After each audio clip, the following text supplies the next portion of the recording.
Sea Kayaking Scotland, the Treshnish Isles and Staffa, April 2024. The area off the west coast of Mull in the Scottish Highlands is a super place for sea kayaking. The Treshnish Isles and Staffa in particular are a great multi-day trip with superb scenery, island hopping with significant open water crossings, also cliffs and caves, and much geological interest, not to mention wildlife opportunities and amazing camp spots. This is truly a special area for sea kayaking and one of my favourites. Over 5 days, the plan was to kayak from Ulva Ferry round the south side of Ulva onto the Treshnish Isles, then onto Staffa via the Dutchman's Cap, and finally head to Inchkenneth for the last night's camp. This area is fully exposed to swell and weather systems, so settled weather is needed for a successful trip. So after spotting a spell of suitable weather, we were on the road for the long drive north and a night in the car near Oban. Late evening we were treated to a brief aurora display, although as you would expect, Trevor's camera captured this much better than we saw with the naked eye. It was an early start the next day to get the ferry from Oban over to Mull.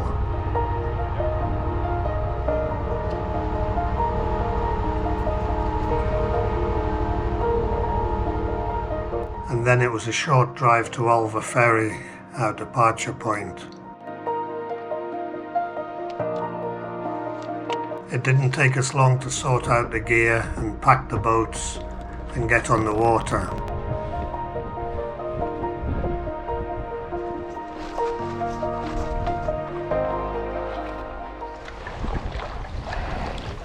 What a super morning it was, with lovely views and an interesting coastline along the south side of Ulva.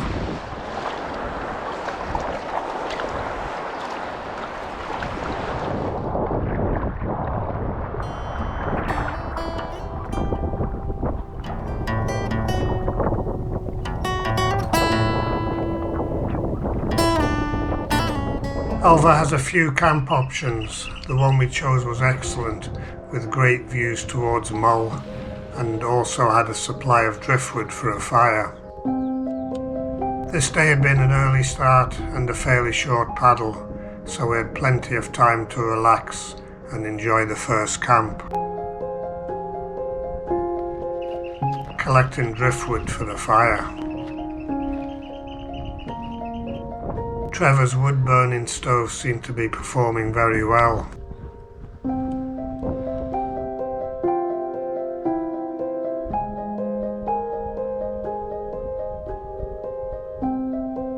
Soon it was time for the essential fire, and of course Trevor's single match fire starting challenge.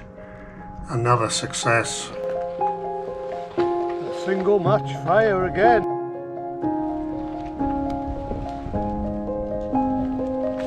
Time to relax and soak it all in with a glass or two of whiskey.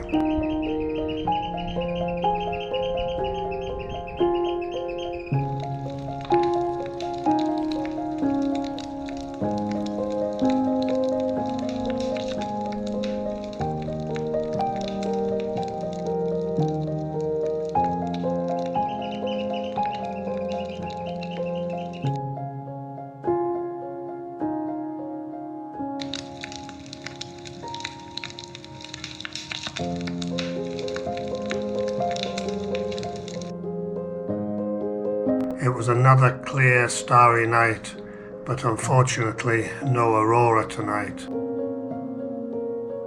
Our GPS tracked day 1.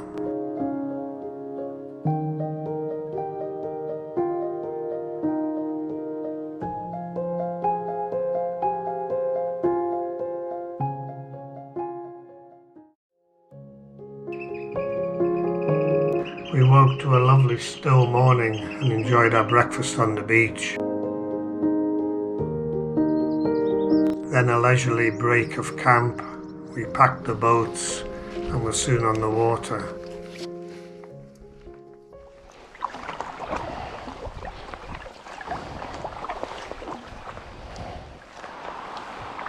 Conditions were very calm as we headed along the south side of Alva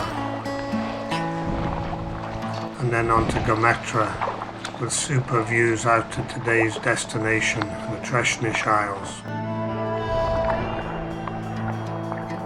At the tip of Gometra, we headed across about an hour's crossing.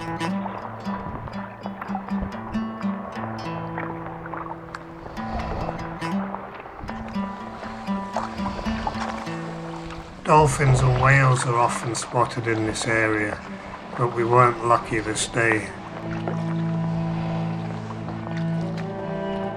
It's a puffin. We did, however, spot some puffins, which was great because we were hoping we weren't too early in the season for us to see them up close on Lunga.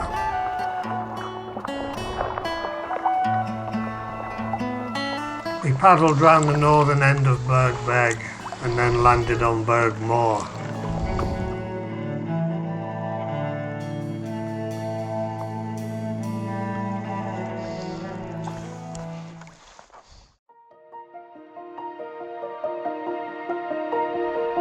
Here there are remains of an impressive fortified settlement with substantial curtain walls, and also a chapel dating back to the 13th century. When visiting such places, I always ponder on what the lives must have been like for those people that lived here.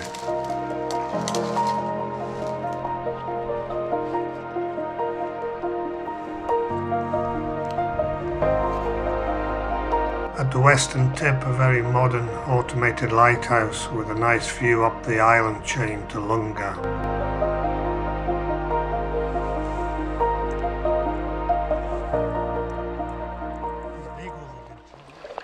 After some food, we headed off southwest along the island chain, passing Fladder and then on towards Lunga, where we planned to camp.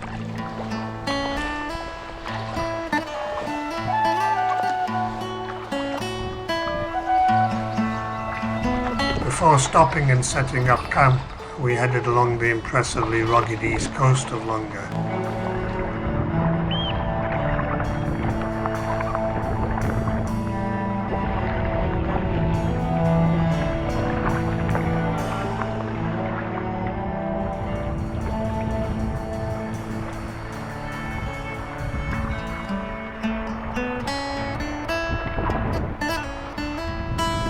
We then retraced our route, returning back to the northern tip to camp.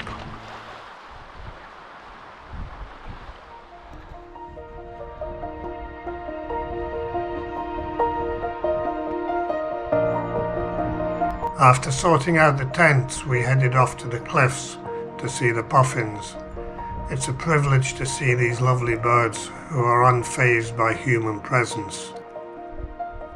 At this time of year, they have just returned to their nesting spots, having spent the year at sea, and they are busy finding their partner and their nest burrow.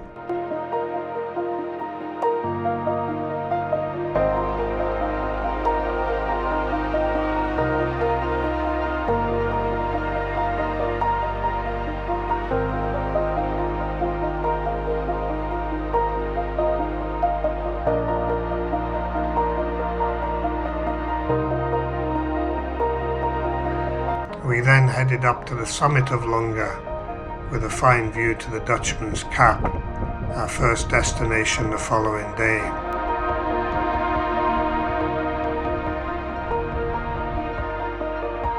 Then time for some food. What a super camp spot this was.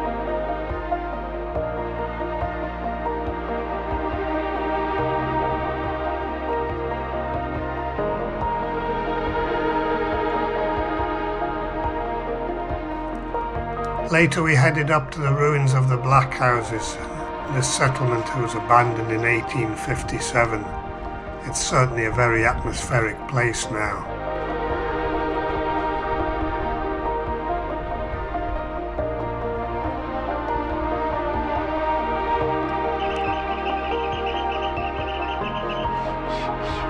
then time for a fire. There was very little driftwood available, and the only piece we found needed to be reduced in size a fair bit. A wire saw and much brute force did the trick.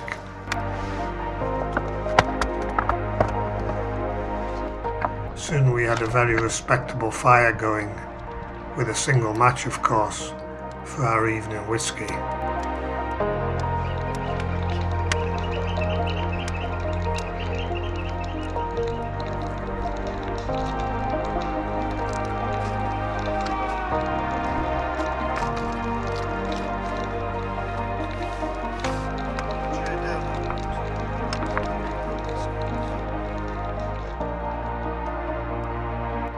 GPS track day 2.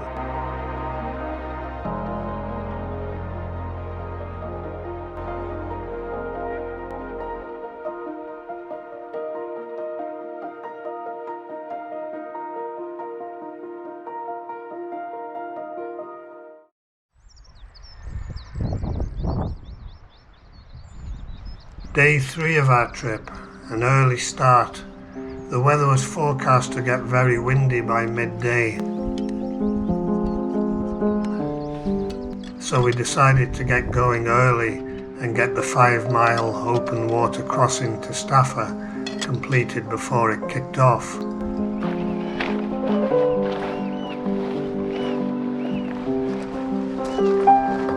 We were sorted out and on the water by 7:30.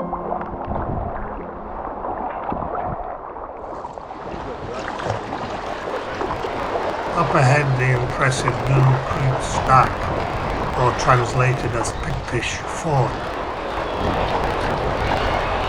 A fort was here in Pictish times, believed to be accessed by a drawbridge across the chasm.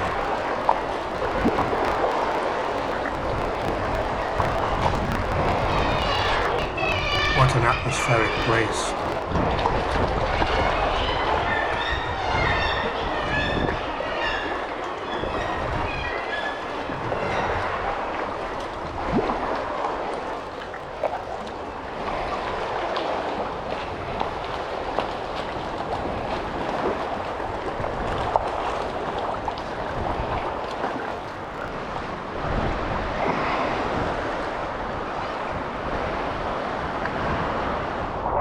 Up ahead, the distinctive Dutchman's Cap, just under 2 miles away, our next destination.